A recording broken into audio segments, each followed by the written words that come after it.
Okay, so we're gonna tag team this. Remember a couple of times ago, like in Salt Lake, I had my daughter Tiana. She did this with me. I had so much fun with her. Like, this is amazing.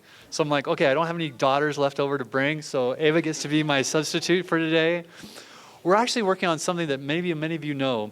Back in 2015, I had a woman who was working with me as a graduate student. And I said, you want to do a really cool project? We should do a review on 1p36 that lines out all the different genes and how this all works, because people don't get it. So we wrote that in 2015. For about the last 4 or 5 years, I'm like, you know what? We should really rewrite that article, because we are so much smarter than we used to be. And so I started with Tiana, and I said, Tiana, do this for me. Like, start this process. And so she started this process 3 years ago. Well, Tiana's now in medical school. She's going to basically be doing the same thing I do, and we just never got it done. So when Ava and I visited, I said, hey, I've been trying to get this thing done for a long time. I need someone to, like, do this with me. And so we're actually putting together a new version of that will review all the different genes that we now know. And a lot of that's built into this presentation, and so we're going to do the tag team. So here we go. I figured if we're in Denver, so it's a good thing to talk about mountains, right? Like, you have mountains on your table, you have mountains surrounding us. Let's talk about mountains a little bit and the view from the mountaintop. So it turns out the Rocky Mountains are this mountain chain that goes from Western Canada down to New Mexico. A lot of you have hung out there. We love the mountains. It's about 3,000 miles long, the whole chain. Some places, though, on this chain are more important than others. In other words, you don't go visit the entire thing. Like, that'd be awesome. But even if you did, you wouldn't see every single mountain. But there's certain mountains that you might want to go see because they're just like on the hot list. And so if you're sitting in Colorado, for example, there's 2 mountains that immediately come to my mind, and they're actually both in this particular photograph. So maybe some of you are going to be there, but it'd be Pikes Peak, we've been there, and then the Garden of the Gods.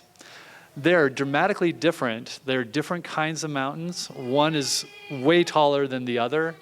I can run in the Garden of the Gods and not have problems with my breathing. I don't think I could run it out on the top of Pikes Peak without dying, especially since I'm from Houston, which is like sea level. It was hard enough running around here to this morning. But anyway, these are 2 places that are extremely important, not just because they're beautiful, but because they are important for the economy of Colorado. People come from all over to visit these places. And so if you're in Colorado, you might visit them. But if you're in some other place, like if you're in Utah, you just don't go visit Pikes Peak.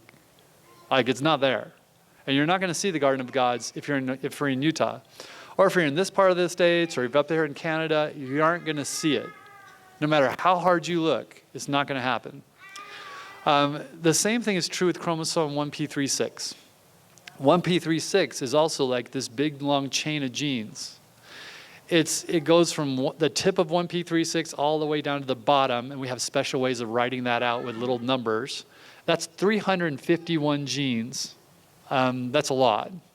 It takes in 28 million letters of DNA. This is a big piece of DNA. Now, there's some places and some genes that are more important than others.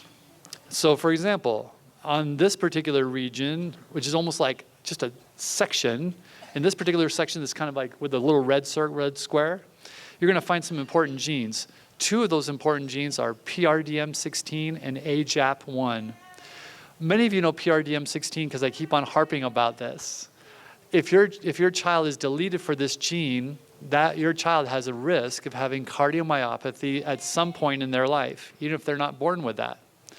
So if this gene is deleted, we suggest that you go visit a cardiologist, even if your child has a normally structural heart. In other words, no heart defects, still should go see a cardiologist at least once every 3 years to make sure that they don't have a problem with their heart muscle and how that heart muscle contracts. PRDM16, super important for that. A lot of your kids have seizures. AJAP1 is one of the new seizure genes that we just discovered. And so we know that if you're deleted for AJAP1, the risk of having seizures goes up. One of these genes is super big. One of these genes is really small. But both of them are important if you are deleted for this part of chromosome 1p36. If your child is deleted for some other part, well, then you ain't going to go see PRDM16, nor do you have any particular interest in AJAP1, because you're going to be seeing different genes in that area. And so it's important then for us to know, well, what genes are you seeing? Because that makes a difference on what kind of experience you have. And so that's just like, again, thinking about it, if you go to the mountains in some place, you're going to see mountains, you're going to see squirrels, you're going to see trees, but you're not going to see the exact same mountains as if you were somewhere else in the Rocky Mountain chain. All right, so 1p36 spans about 28 megabases long. For those of you who don't know, megabases are just a measure of unit of measurement used for genetic material. And we use megabases to determine how much DNA is deleted. So all of 1p36, that's 28 megabases long. This individual deletion spans about 99 genes are deleted, and that spans about 2.3 megabases long. And that was a terminal deletion. This terminal deletion, which means it's at the beginning of 1p36, deletes 186 genes and is 9.2 megabases long. This next deletion is called an interstitial deletion. That means it happens in the middle of the chromosome, or 1p36, and it takes in about 77 genes and is 3.5 megabases long. So just like the Rocky Mountains, 1p36 is long, it spans, and it's individual for each person. So every family and every individual will have a unique experience with 1p36, just like they would have a unique experience visiting the Rocky Mountains. That doesn't mean that some things won't be similar. It will be. Some things will be similar just because you are visitors. You know, we all can find similarities within our families. If it's just the way we work, if it's wheelchairs we have, strollers we have, some things will be similar just because we have 1p36. Or some things will be similar because we are visiting the same places. And so some of our kids will have the same gene deletions, and so we'll find a lot more similarities in them than we would with other 1Pers who have different deletions. With how large this spans and how many different variabilities there can be, we need to find a way to get oriented. And so just like how the Rocky Mountains, we can use something like Google Maps to find out where we are, where we can go, what's going on. We use a microarray analysis to figure out what's going on, where we are in our deletion, where we can go. So a chromosomal microarray analysis is the way most of your kids were diagnosed. Back in the old days, we used to use a thing called FISH. And so some of you really older families will know FISH. Yes, I see some waves. FISH also is very helpful.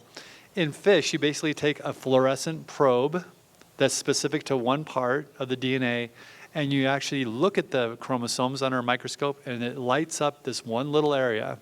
So a lot of the times when we first started, we had probes to the top of chromosome 1, and if that was lit up, then you knew that it was there, and if it didn't light up, you knew it was gone.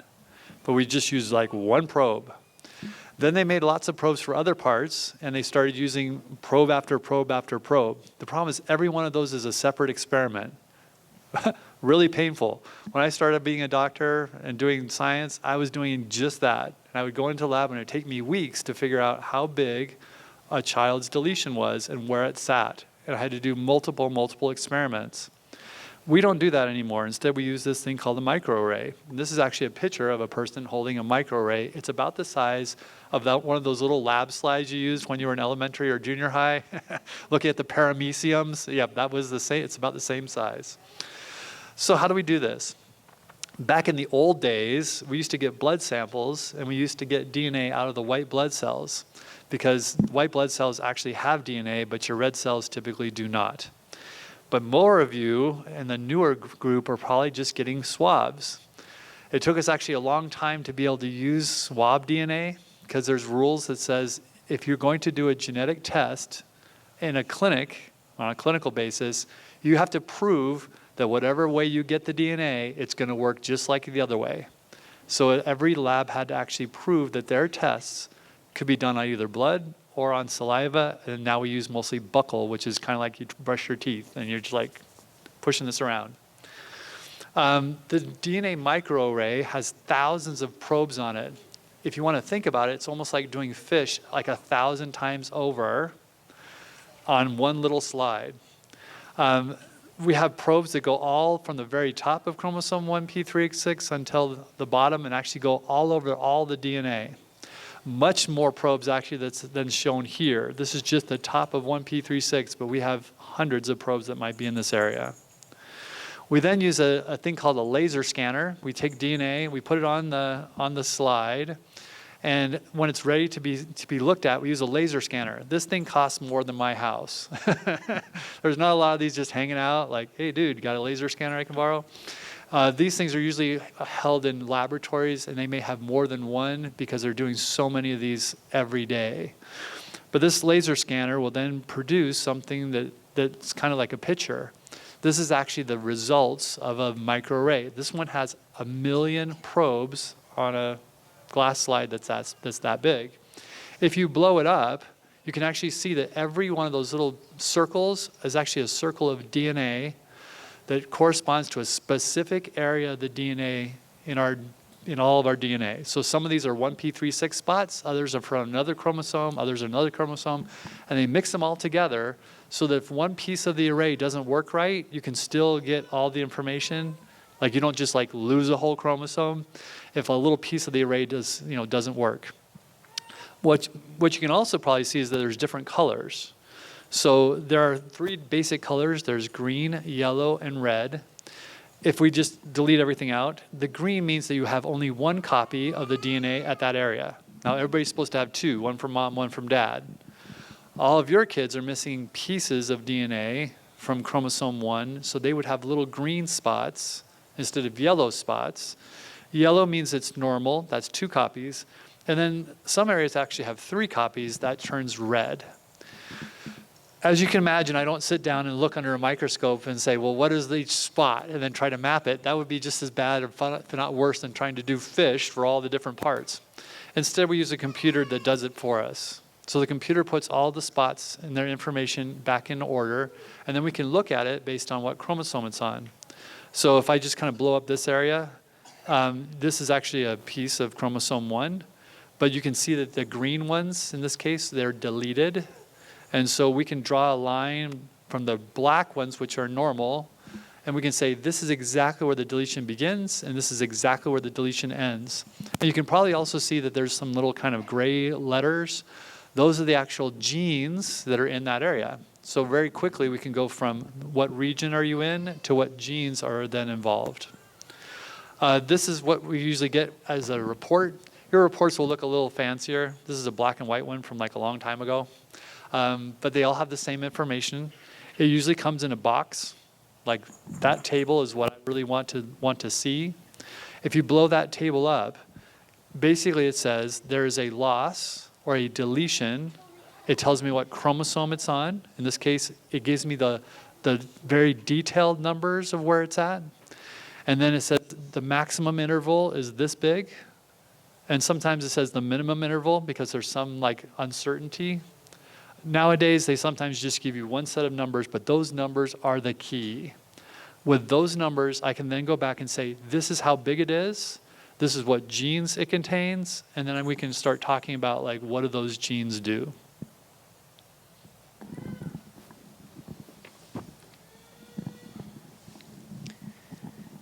In the area highlighted, there are 49 genes, so the little box right there. There are 49 genes in that area. If your child were to have this deletion, we would see if in those 49 genes, what of those genes are commonly deleted in the general population. In this case, 47 genes in that area are commonly deleted in the general population. This means that your child is not likely to have any medical adverse problems because the general population also has those genes deleted and they don't have any medical effects. However, 2 of those genes are not deleted in the general population, which are ARID1A and AHDC1. To determine what problems these genes cause, we look for individuals with damaging changes only to this gene. For example, people who have ARID1A have what's called Coffin-Cyst syndrome 2, and they can have a variety of medical problems such as developmental delay, intellectual delay, seizures, feeding difficulties, etc.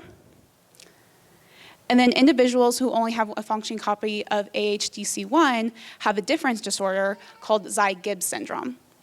This can cause some of the same problems, such as developmental delay, intellectual delay, and seizures, but also some different ones, such like autism, laryngomalacia, and heart defects. It follows that a person deleted for the region of chromosome 1p36 may have a combination of these medical problems. However, most people with a deletion only have a subset of these problems. This is due to incompetent penetrance, which means that an individual may have some but not all of the features that can be seen in the particular disorder. One individual may not have some of the features. Another individual may not have different of those features. But each individual will be unique. There is another reason why individuals with the same deletion can be different. This is called variable expressivity. An example of this would be IQ. So if someone has an intellectual disability, the way that we measure the severity of it would be an IQ test. Some people have a higher IQ and some individuals have a lower IQ. Therefore, there is a difference in the expressivity of their disability.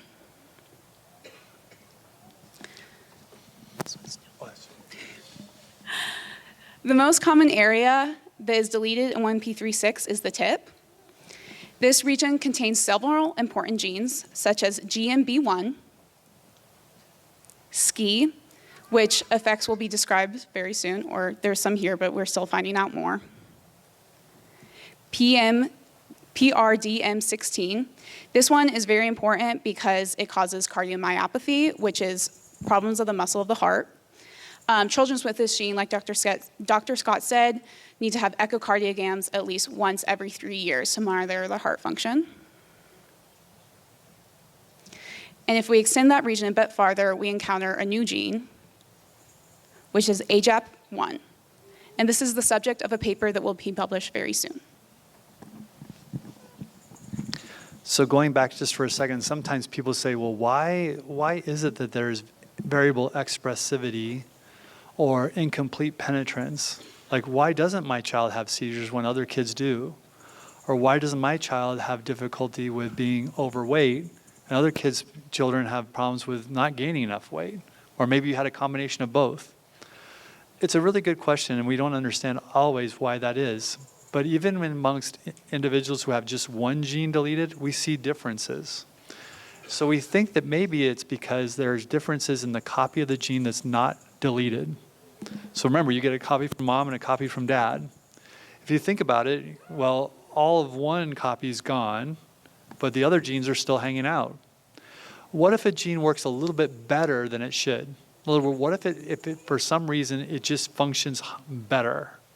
If so, it may be that the problems with that gene are a little less in that child. But what if that gene does not work as well as it's supposed to? Well, that means the level of that gene drops, and therefore you may have more problems. You can then think about all the different ways that our genes interact with each other.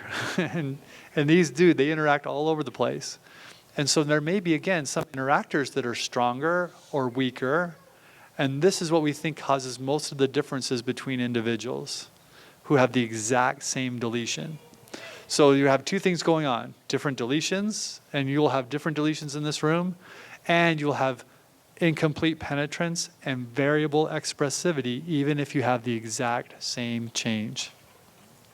So one of the things that we also know is that sometimes genes within the same area are actually working on the same problem or cause the same problem. So in this, for example, these are genes that cause developmental delay.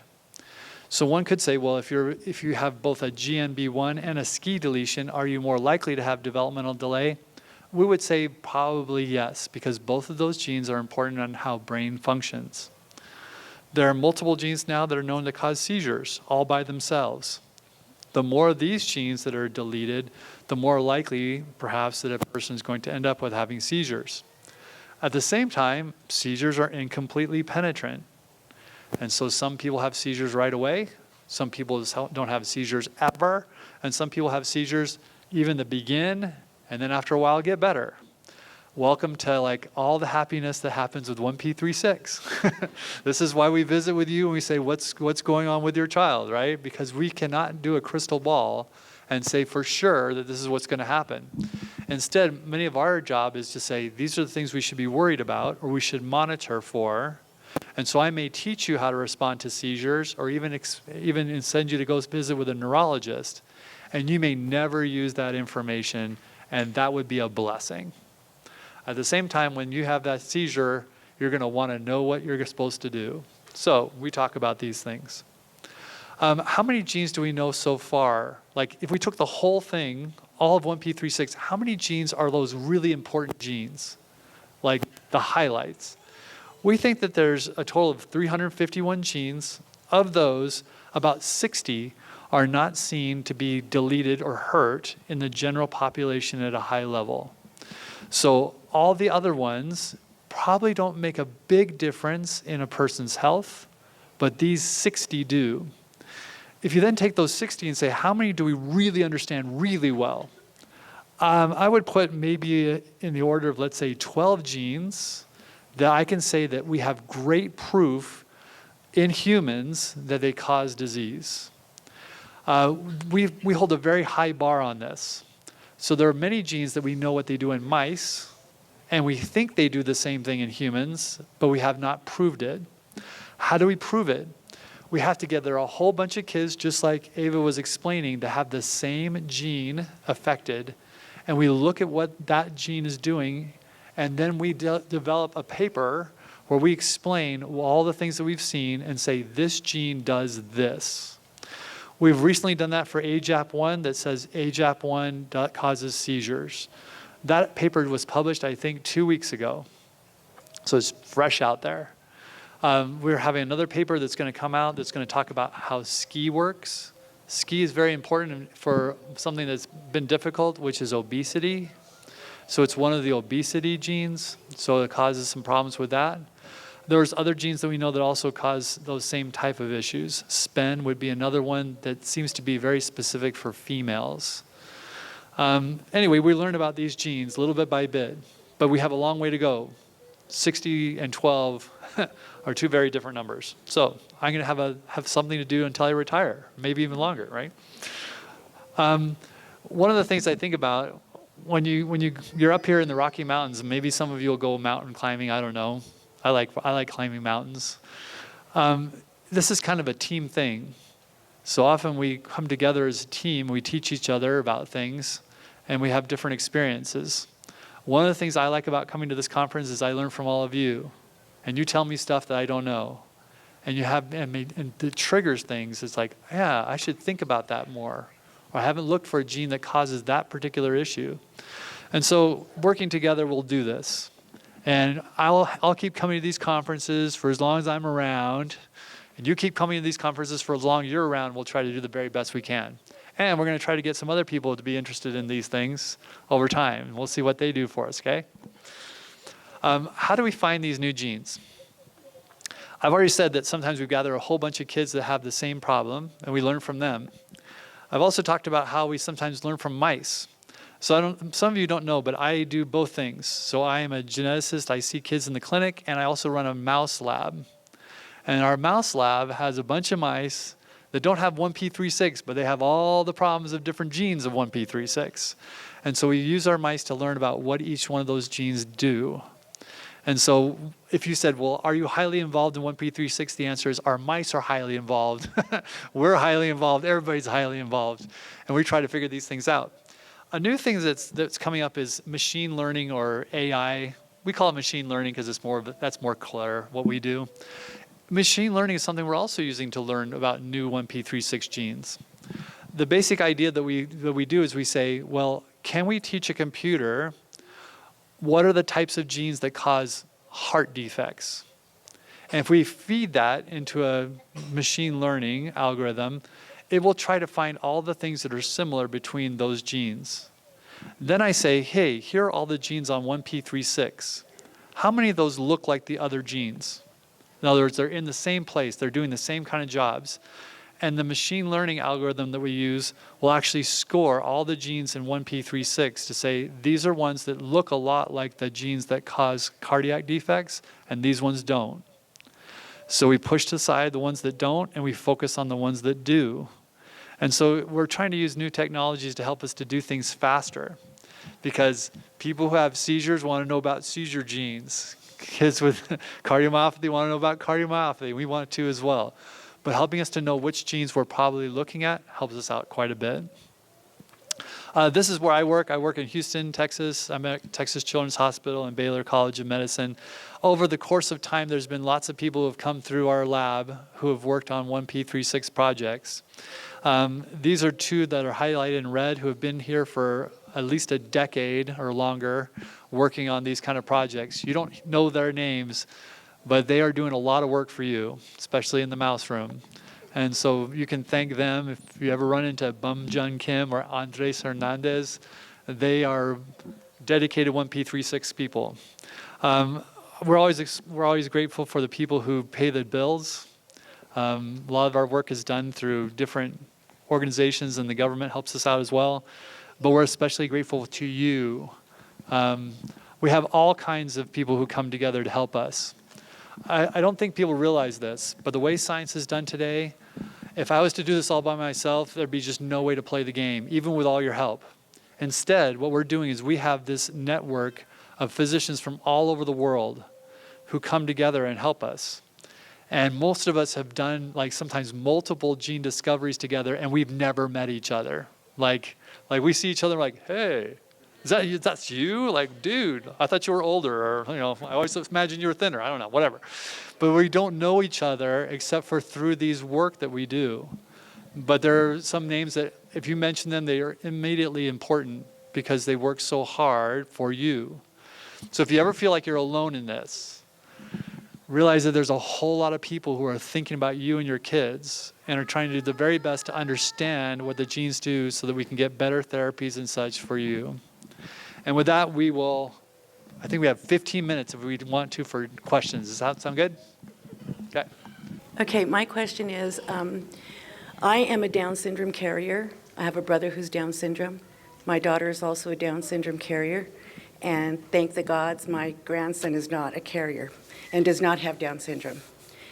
And I always wondered if that gift from my maternal side of the family that was given to me, somehow there was something that was given to the paternal side of the father, if that's what caused this problem. Does being a carrier of a different translocation, chromosomal translocation, does that increase the chances? I mean, what does that do with how it affects the 1p36? I'm just really confused about that. Okay, well, I'm gonna have to explain something that's a little bit different, okay? One of the things we did not talk about was the possibility that a person can have a piece of their 1p36 piece stuck on a different chromosome. So sometimes chromosomes go through these things called translocations where they swap pieces. If you swap a piece of chromosome 1p on 1p36, it can end up on a different chromosome. That is a setup to having a child that has both a deletion and also a duplication of a different chromosome. So they're like 1p36 minus 15q whatever plus. Does that make sense? So sometimes when we say you're a carrier for something, it means that there's been that switch. Now, the person who is the carrier has all the information that they need. In other words, all the DNA and all the genes are in the right number. They're just in the wrong place. So they become a setup, we say. In other words, they're set up to having a higher risk for having a child that has a problem on one of the two chromosomes that have been swapped. So when we say you're a Down syndrome carrier, what we're really saying is that the chromosome 21 that causes Down syndrome has been attached to a different chromosome, which gives you a higher risk. That's a bad thing to have. We're sad that that exists, right? At the same time, it should not affect how the other chromosomes come together. So the quick answer for your question is that causing me, was that a setup for 1p36? And the answer is no. If it was a Down syndrome translocation, it should not cause a problem with then having a 1p36 deletion. Those would be two different ways that these things happen. You want to go really deep with me for a second? Okay. I'm going to explain something that I've never explained at a conference yet, which is how do we get 1p36 deletions? Okay, here we go. I don't have slides for this, so we're just going to go, tune your ears. Your DNA breaks all the time. So there's little things in your body that require DNA to break because DNA is all curled up into itself. So there's actually enzymes that cut DNA, and then they put it back together. So you can cut one strand of DNA, but the DNA is two strands. If you cut that one strand, it's pretty easy to put it back together. But if you cut both strands, it's a little harder. So your cells have about 55,000 single strand breaks every day, every cell of your body. And your body's just like, okay, here we go again. Well, let's put those two pieces back together and everything's happy, right? 55,000 of those a day. Every time your cell divides, you have about 50 double strand breaks. So both strands get cut. And your body's like, sure, we do this all the time. As it turns out, all kinds of things do this. So we have radiation from the sun. Do any of you like to be warm? It's kind of important for life, right? Well, when the sun flares, it sends off these radioactive or basically these blasts that can actually cut DNA. Like, who would know, right? The soil has that. Like, all around us, there are things that cut both strands of DNA. If you cut both strands of DNA, you can still put it back together. But there's a special way that the body heals that instead of putting two pieces back together, it puts a cap on the DNA instead. So every one of your chromosomes has a cap on it that makes it so that things don't chew off the ends of the chromosomes. That would be bad, right? So every once in a while, when a double strand break happens, the body gets confused or a cell gets confused and it caps it. As soon as you cap it, it cannot come back together again. So this piece is lost. So if you have a terminal deletion, it can be because of a cap. And then the next time the cell divides, it loses the top. Is there anything we can do to stop double strand breaks? The answer is they are part of our life. And so when I say this is not your fault, the answer is it's not your fault. Like you cannot not be in the sun ever. Like these things go right through buildings. Like they will get you, right? They're not horrible, but they exist. But sometimes your body just makes a mistake. And when that mistake is made, you lose that piece. So we don't think that this particular case, like if you have a change in another chromosome, that it adds to the risk of having a double strand break that's capped. On the other hand, if you do have a piece of chromosome 1p36 that has been swapped with another chromosome, it's important to know that because it does put you at risk for having another child that has a 1p36 deletion or a problem on a different chromosome. Does that make sense? Whew, boy, I should, if anybody wants me to draw that out for them later on, I'd be happy to do so. Maybe I'll put in the slide deck for next time. But really, this is just like, again, if there's any guilt in here, it should be like should not be a thing. Every pregnancy has this possibility. And 1 out of 5,000 pregnancies, it happens. And that's really common. So Down syndrome, about 1 in 700. 1p36, 1 in 5,000. You are considered to be one of the common changes that we see, and we're supposed to recognize as geneticists because it's so common. And that's how it really works. Is that helpful? Okay, that was a long. You want me to draw it out for you? Come find me, and I will draw that out for you. Okay, probably one more question. Yes?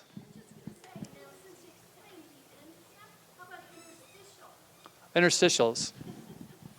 So the end cap has to do with the telomeric or the tip problem. So basically, you have have an interstitial deletion, it comes in the middle. A terminal deletion comes from the top. Interstitial deletions are also done often because of problems with repetitive DNA.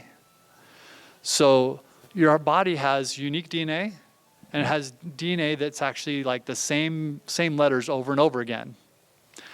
Sometimes those run in like little sequences. So it's like CAG, CAG, CAG, CAG. But they can also have just pieces that are identical that span a little bit. So in other words, this piece of DNA looks exactly like this piece of DNA, even though they have a big piece in between. So one of the ways that happens is the body gets mixed up when it's creating a new strand of DNA, and it jumps basically from one of those repeats to the other repeat. They just get swapped. And it thinks it's doing a single, like it thinks it's cutting all the way through it, like it's doing it all, but it's actually has jumped. When it does that, it usually makes a separate one that's a triplicate. So it makes one copy that's deleted, one copy that's duplicated. Sometimes these happen over and over and over again in the same spot. And if so, we say that that's like, we recognize those syndromes. But sometimes the same mechanism can happen, and it's not typical, but they still happen that way. It's an error in the way that the DNA is made or copied. There's a couple other ways you can do this. You can make 2 double-strand breaks and stick them back together. You can do all kinds of different things, but they are different. But all these mechanisms are ones that we think about, and some create top deletions and some create in-between deletions. But both those are possible. Helpful? Okay. Yes, one more maybe. So our information's 16 years old. I think we had the fish testing. Do you recommend that those of us that have old microarray or old fish testing to get retested so that we can figure out these exact genes? Good question. So this happens a lot. We used to get this question more often. The farther we go, the less people actually have these old tests. By looking at your test, I can tell you whether it's helpful or if I need more information. So a geneticist should be able to look at the test and say, yes, it's got what I want on it. When microarrays were first produced, they did not span all the DNA. Instead, they just had little probes in different parts. We very quickly learned that that's not very helpful. And so we would tell the people who made them, this is not helpful to us. We already know where all those are, and we already can do that. Like as a geneticist, we can see those kids. We need it to stretch everywhere. So they started what's called a backbone. In the backbone, it puts little probes everywhere all along the DNA. That started probably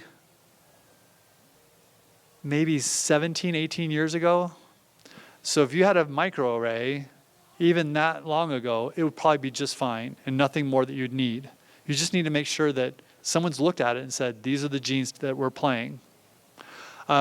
If it's really, really, really old, you may choose to do a new microarray.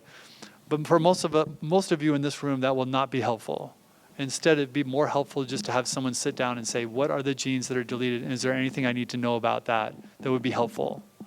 As you can see, it's kind of complex. So even if we know the genes, we don't always know exactly what to look for. But that might be of help more than getting a new one, because everything costs money. Yeah. One more question. Yes, here. Sorry, I'm popping. Thank you, Ken.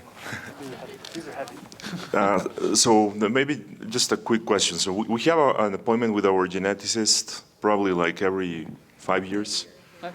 And every time we go there, there's really nothing new that the geneticist tells us. So I think the question would be if how can we make him part of the team you're leading, or make him more involved with the team you're leading, so that he gives us a bit more information on those genes that might show some other conditions that our daughter might have in the future. I'm going to try to make that easy. In fact, Ava's going to help me, okay? Okay. So when we publish the next review, it will show geneticists what each gene does as best we can tell, and will hopefully make it easier for a geneticist to sit down and read that. When we did the first one in 2015, people kept on emailing me and saying, I brought that to my doctor. He was so happy because he doesn't know what's going on, and he was able to read that and go, oh, that's what's going on, right? We're going to try to do that for you so that you'll have better conversations. Now I'm going to tell you a secret. I kick people out of my clinic all the time because I don't have much more to offer them.